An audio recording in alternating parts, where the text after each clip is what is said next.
It's a special edition of Frankly Speaking here on WYDC TV Big Fox. I'm your host, Frank Acom, and we had the Women's World Cup on right before us. So we're going to be doing that a little bit later on with the schedule of the Women's World Cup. And I apologize. I forgot to tell you yesterday to warn you. I hope that you stayed through. I'm sure you were watching the soccer anyway, so we have a lot of fans that carried over, and I appreciate that. I think you'll really enjoy the show if you're new to it. It's called Frankly Speaking. Here's the best way to contact me, which, by the way, I received a lot of great messages the other day, and one of them I'm going to highlight specifically here in just a second.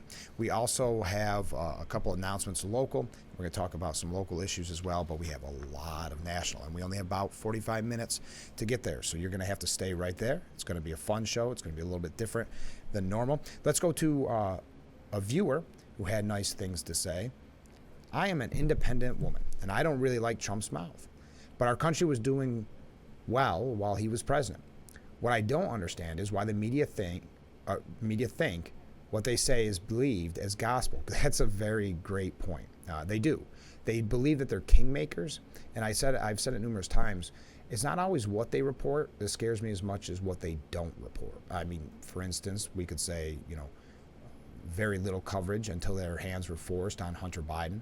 As a matter of fact, that story by the New York Post originally, the laptop story being censored by the social media, but also the media, Jake Tapper at the time saying, we're not going to report on this, essentially saying garbage, non-truths.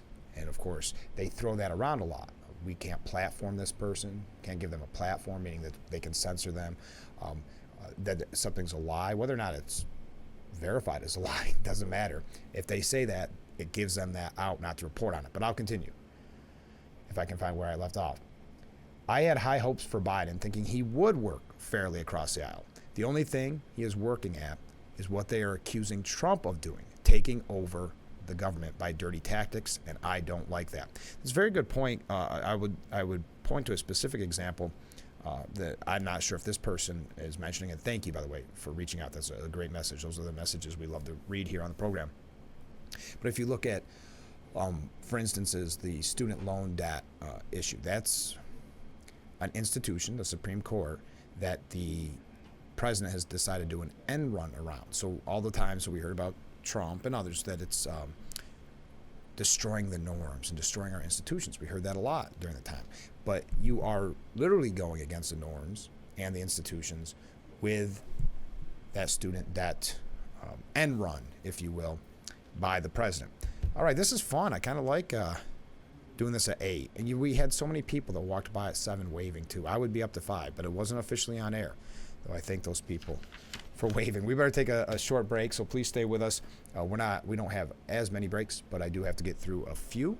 So stay right there. We're going to talk about the Biden administration. As I said, maybe if we have an opportunity, a few things here about local issues, and I do have an announcement about a road closure that I want to mention before we run out of time. So stay with us. This is Frankly Speaking here on WYDC TV, Big Fox. You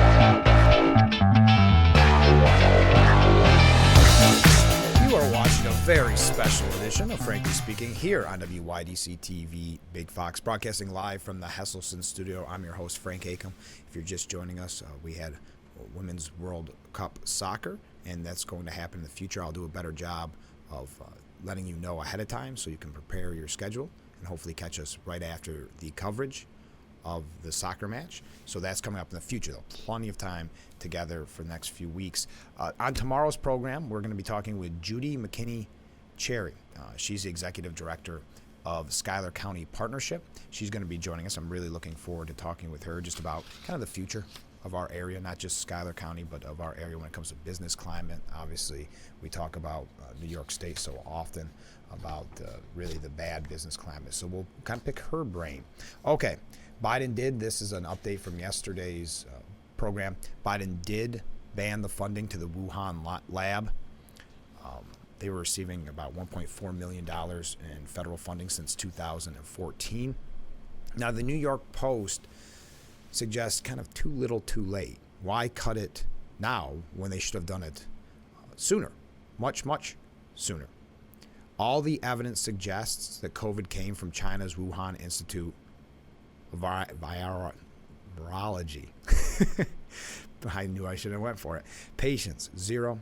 no known to be scientists working there. We continue, it goes on.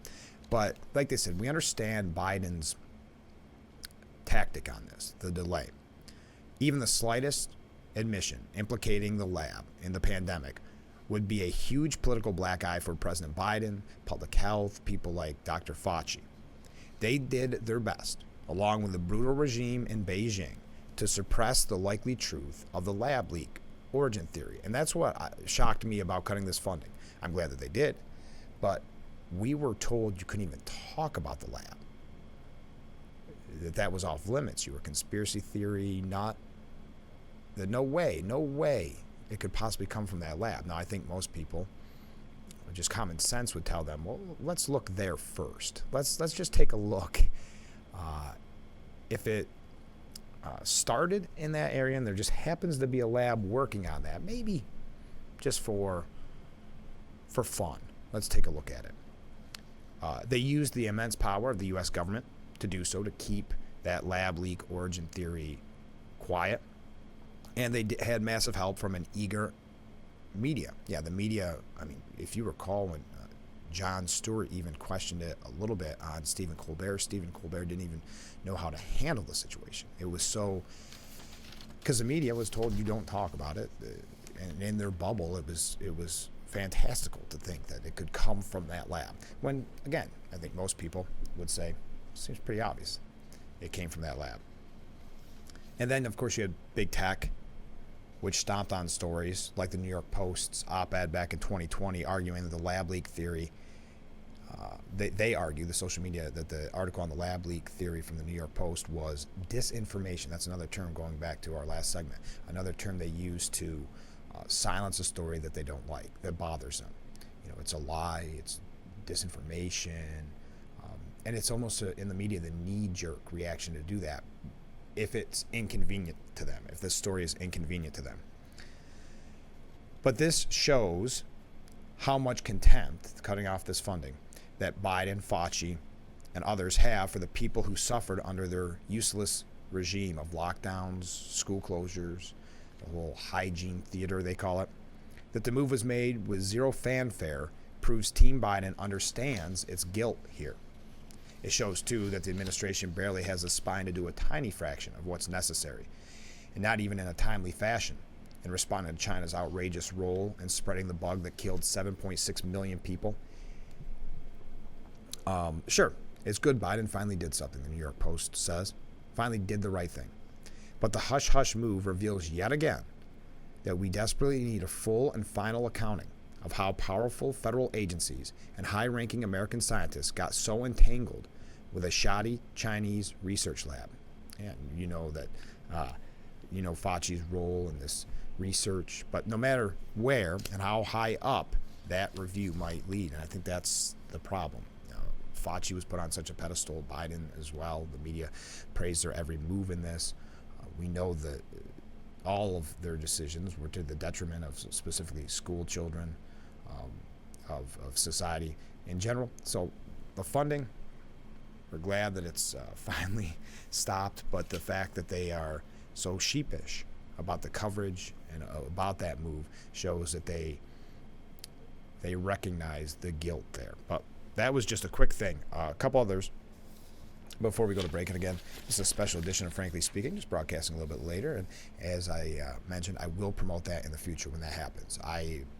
The schedule got away from me, did not realize, but I want to give you a heads up in the future so you know that you can tune in after the World Cup coverage to see a brand new Frankly Speaking. So, and if you're new because you're watching the soccer coverage, we are on every morning right here on Big Fox starting at 7. Kevin McCarthy defended Trump. This is the only story I'm bringing it up, and this is just from an update from yesterday. Defends Trump with this indictment, or potential indictment. He says, I don't see how he could be found criminally responsible. What criminal activity did he do? This is in reference to January 6th.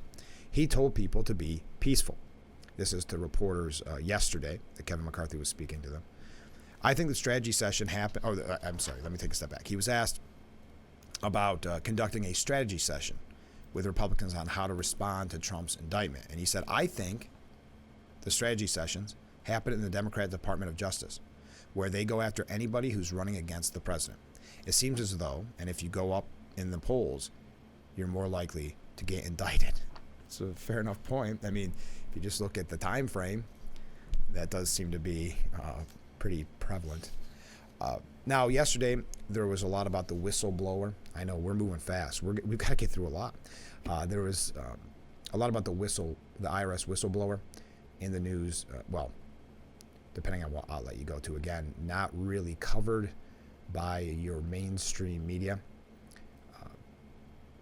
Joseph Ziegler, the IRS special agent, said that he saw potential issues while working on that case in Delaware. Quote, "We were working with a small U.S. attorney's office who might not have ever worked a case of this caliber. Delaware was a state in which the subject's father lived in, and the family was extremely well known throughout the state, including by people on the team. This was later evident by the president, Joe Biden, having to come into the FBI office on an unrelated matter and it being joked about with the team. Another example was that a magistrate judge in Delaware made inappropriate comments at the signing of the first electronic search warrant that has caused her to recuse herself from that investigation, which set us back an additional 4 months as we had to draft new warrants and redo investigative steps." The whistleblower also, again, Joseph Ziegler, we're going to talk about them in just a moment, the two whistleblowers, told the House Oversight Committee on Wednesday that Hunter Biden's overseas influence peddling operations have enriched the First family and their business associates to the tune of more than $17 million. So we're going to take a look at what Democrats are saying about this testimony. We're going to take a look at what some Republicans said. Miranda Devine has a very good piece in the New York Post we're going to get to as well. Before that, let me make one quick announcement. Yep, I think I have it up on the screen before we go to break. You know what? No, maybe we'll do that when we come back. Let's go for it. There is going to be a road closure starting on July 24th. Robert Dan Drive from Liberty Drive to Victory Highway will be closed due to railroad construction. Now, this is important. There'll be no access for vehicles or pedestrians from Victory Highway up to Sullivan Park, the Irene Subdivision, Irwin Child and Family Center of HealthWorks. So that's, I know, a heavily trafficked area, so keep that in mind. Traffic will access that area via South Hamilton Street. So that's July 24th through the 28th. I had not seen that anywhere else, so I wanted to mention it to you so you are well prepared for the 24th. All right, stay with us. We'll be right back with Frankly Speaking here on WYDC TV, Big Fox. We are back with a very special edition of Frankly Speaking, about an hour later than normal, and I thank you for joining us. We were talking about the whistleblower, the two whistleblowers that spoke yesterday in front of Congress, specifically the House Oversight Committee. Let's take a look at what the Democrats said about it originally, and then we'll take a look at maybe what some conservative outlets said. Representative Kwesi Mifune said, "I believe that they believe themselves. Whether they're right or wrong really is in their mind and the determination of other people." Okay? I happen to believe that they're wasting time on this. Okay. Shows kind of, we hear about the justice system so often. But anyway, Representative Daniel Goldman was probably the most outspoken on this, maybe the face of the Democrat response to this. And according to Jonathan Turley, his questioning at this committee hearing really hurt the Democrats' case. The idea is that he maybe was a little bit too smart by half, that he'd asked these questions thinking he had trapped the whistleblower, and the whistleblower relished the opportunity to discuss exactly what it was that Representative Goldman asked. But again, Goldman said, "They are good faith actors who misconstrue the third-hand information that they received. I think they were frustrated that the case didn't move forward as they had hoped after all their hours." Okay. They were, and he's a Democrat from New York, Mr. Goldman. They were frustrated that they were removed from the case after there was significant leaks to the Washington Post, and they're expressing their frustration in that way. Well, that's interesting. Well, we know that so many people investigating this were dumped right at the last moment. He also said at another point during a brief exchange during the hearing, this again, Goldman, saying, "Who cares if they had money from the same company?" that the company he's referring to is a Chinese energy firm that doled out cash to the indicted informant Gal Luft. So again, Representative Goldman may be someone that we're seeing more of during these discussions. He also said, based on my experience, and it's interesting that they're using this term now. One thing I always find fascinating is the overuse of something. I always point to the example of Nothing Burger. A lot of people will use that, but sometimes it's a sweetheart deal. We heard Republicans saying a lot about the Hunter plea deal. But this is what Representative, Dan Goldman, Democrat from New York, said. Based on my experience, I'm shocked that Hunter Biden was even charged with these crimes. If you look at the history of civil and criminal enforcement of tax issues, and just look at Roger Stone's case, he effectively did the same thing as Hunter Biden, and he simply paid a fine.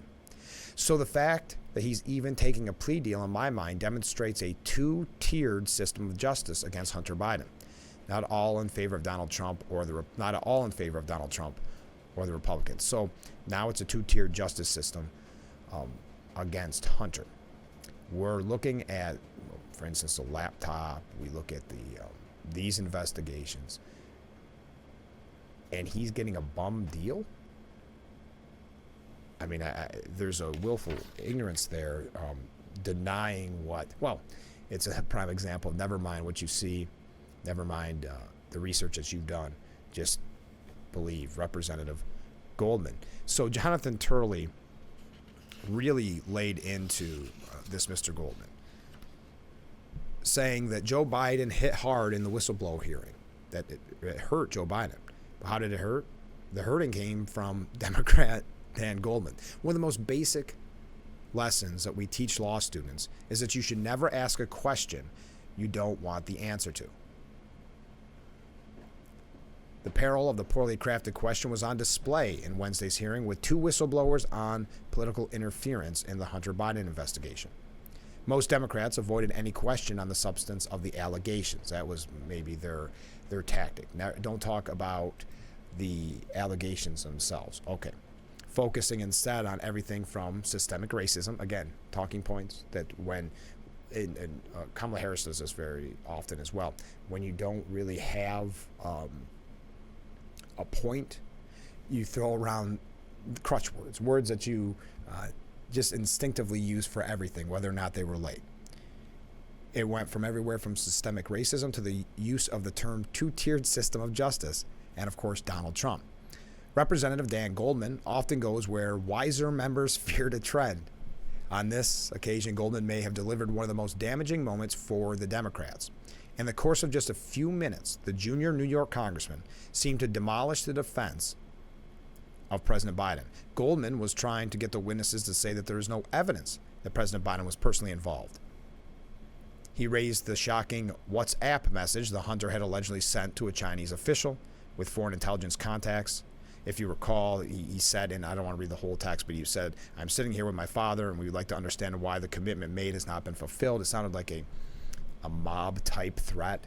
I'm sure you've seen that by now. But most Democrats have avoided that message because it really hurts their arguments and it really hurts their case, which is incredibly damaging and seems to contradict the president's long denial of any knowledge or involvement in his son's dealings. That's why they've tried to avoid it. It's a very damaging message.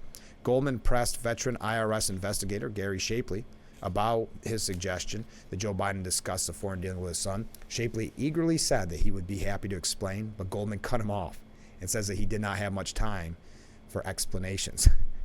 At that point, most lawyers would have reversed engines, says Jonathan Turley, get out of troubled water.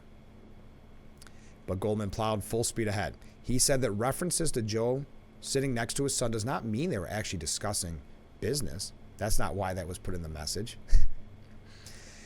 Then he tried to pounce. He said, "Now let me ask you something. That doesn't sound much like Joe Biden was involved in whatever Hunter was doing with the SEFC. If Hunter Biden is telling him that he's trying to do business with them, does it?"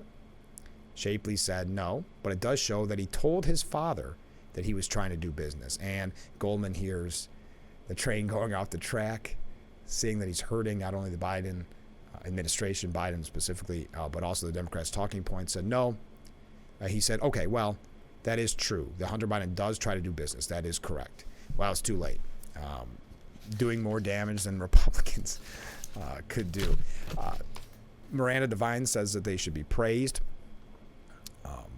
and meaning the IRS whistleblower, saying in an age of sleazy political corruption that seems insurmountable, there's enormous power in the integrity of two ordinary men willing to stand up, show their faces, and tell the truth under oath. You've got Gary Shapley, Joseph Ziegler. They put their reputations on the line to testify about the erroneous wrongdoing at the highest levels of the Department of Justice, which they say obstructed and ultimately destroyed their 5-year criminal investigation into Hunter Biden. Their integrity in Washington is as rare as a unicorn, says Miranda Devine. And they put to shame all the cowards in the IRS, the DOJ, FBI, who have stayed silent about this Watergate-level cover-up. The testimony they gave and the evidence they will continue to provide Congress helps put the nail in the coffin of Joe Biden's repeated claims that he knows nothing about his son Hunter's overseas business dealings. Not only did he know, but there's mounting evidence that he was involved in the international influence peddling scheme. So this is, and I don't have time to read all this. Obviously, we're doing a much quicker version of the program this morning. But it's intriguing for me to watch the media's coverage of this, and not just the media, but the politicians in Washington twist themselves up into pretzels, trying to avoid what looks to many to be the obvious. But that goes back to my point at the beginning of the program about what the media doesn't cover. They have not been covering this properly from the beginning, and I think some of it is, and we go back to a topic that we discussed yesterday. Obviously, they do not want to see former President Donald Trump reelected. So what they keep doing is, whatever you think about these cases, that they are piling up against the former president. But there's that idea that, okay, is this convincing voters that there is this deep state, that there are these attacks on political opponents, specifically the Democrats' political opponents? And as former Congressman Joe Semplinsky said, people may not like Trump, but they really don't like the deep state. They really don't like government telling you who you can and can't vote for. So you add that on top of this, what many are labeling a sweetheart plea deal on Hunter, and now, I know Mr. Goldman trying to hijack that word, but you do see a two-tiered justice system. That does not play well for Biden, for some of those just sitting on the fence. Now, we heard another poll that shows that, what is it, was it 43? Do I have it? I don't have it handy, do I? Half of voters, 47, almost half. 47% of voters say they are open to a third-party candidate. Now, maybe you're saying, well, isn't that what the No Labels is trying to do with Joe Manchin? That is what they're trying to tap into. I don't think that's going to be the effective route. But what this is saying, much like the Cornel West Green Party run, that statistic is very harmful for Biden, because that means you have either someone going to Cornel West who's maybe more extreme left, saying, okay, I don't like Biden, I'll go that direction. Or maybe it's kind of more moderate Democrat saying, you know what, Joe Manchin seems like a better option because Joe Biden obviously not doing an effective job.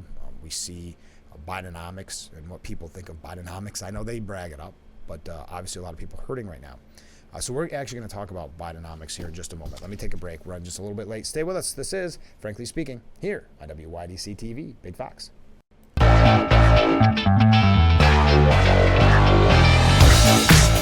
Welcome back to this very special edition of Frankly Speaking, right after the Women's World Cup. We appreciate you joining us, and if you are a soccer fan, thank you for maybe watching for the first time. You can always contact me. Right there you go. Tell me what you think of the show. Any questions, comments, concerns, or criticisms? Okay, back to the issue at hand. Bidenomics.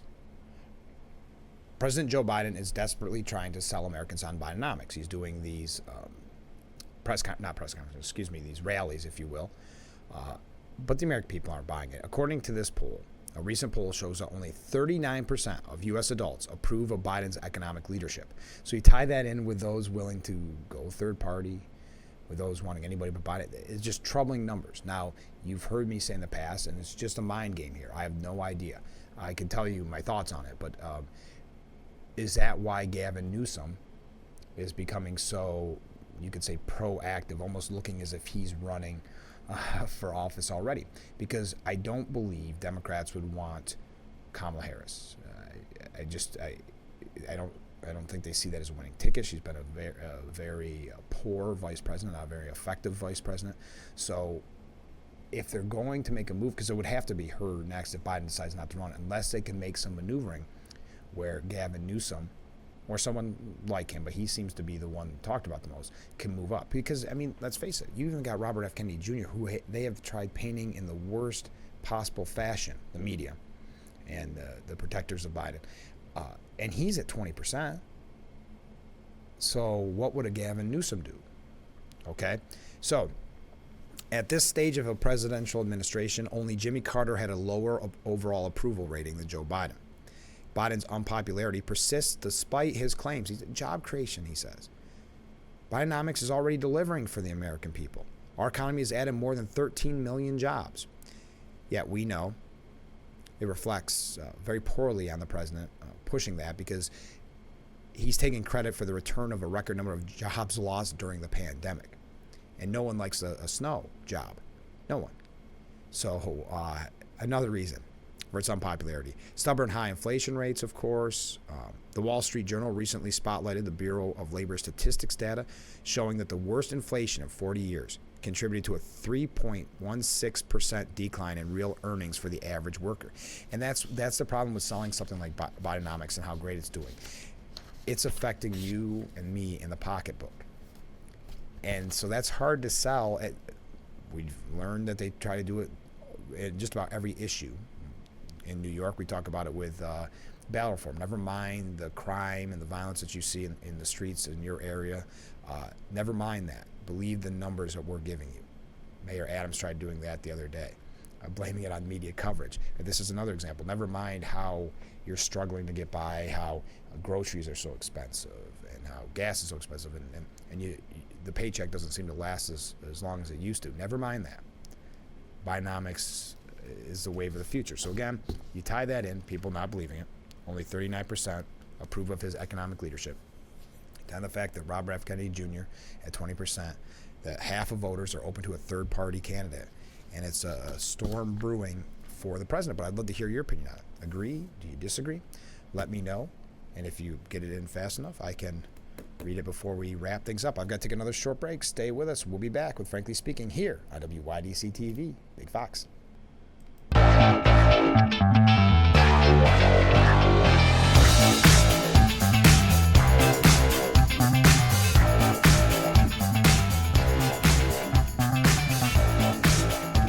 And we are back with Frankly Speaking. We do have to take another break before we wrap things up. Thank you for joining us on this special edition, broadcasting live from the Hesselson studio. And when there's other Women's Cup matches later on in the month in early August, I will highlight that to you. I will promote it so that you know that will be a little bit later on, but we're going to do the same thing, live shows. So make sure that you stay tuned. I wanted to get an update from our Congressman Nick Langworthy. He released a statement about the passage of his amendment. Yes, he passed his amendment to H.R. 3935, not that matters, Securing Growth and Robust Leadership in American Aviation Act, and that would maintain the current 1,500 hour in-air pilot training rule. This is what he had to say, and it's a big honor to get this amendment passed through the House. Oops, wrong one. Obviously, wrong one. There you go. Statement.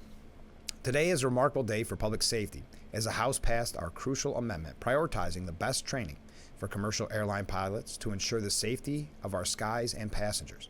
I'm grateful for the support of Representative Higgins, Tenney, and all my colleagues who stood behind the 1,500-hour rule. More importantly, I'm proud to honor the memory of those lost in the Flight 3407 tragedy and their families. So that's from Congressman Nick Langworthy. Stay with us. One last short break, and then we're going to wrap things up on the special edition of Frankly Speaking right after this.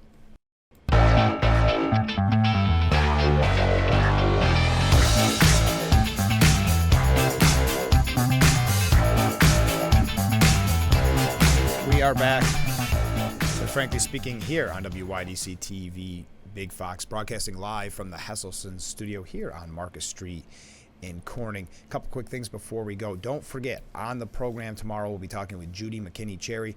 She is executive director of what's called SCOPED, which means Schuyler County Partnership. in other words, but that's a general idea of it. She's going to be joining us tomorrow right around 7:15, 7:10, so don't miss out on that. An update on something we mention frequently here on Frankly Speaking.